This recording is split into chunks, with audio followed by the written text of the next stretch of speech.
I thought I was going to die. I was injured in 1986 November. I was up on a 8-foot step ladder, drilling 1/4-inch holes to run my fasteners for the conduit. An explosion happened. It was up in fire. I got caught on fire. It threw me off the ladder. I ran outside. At this time I was on flames. I could smell my hair burning, skin. Ottawa Carleton Public Works truck was driving by at the same time. Tried to put the fire out with blankets they had in the truck. And then the ambulance came and took me to the hospital, and I woke up like 6-7 weeks later. I lived with Mark at the time it happened.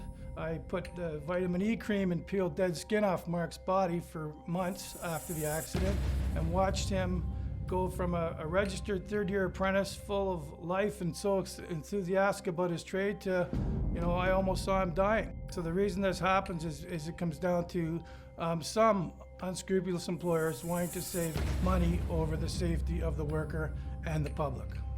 Another interesting thing is I also have, as Mark does, a young apprentice son who's just been in the trade for the last couple of years. So I think it's incumbent upon us that work in the industry and advocate for public safety and advocate for workers' rights to voice our concerns about what is happening in this province and what potentially is going to happen over the next couple of years if there's any more compromise done to compulsory trade.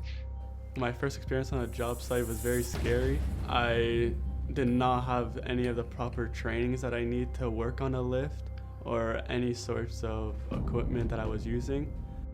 I was told to hide every time an inspector came by in the break room. They told me that for that they don't get a fine, and then for that they don't get in trouble because I was just a laborer doing an apprentice job.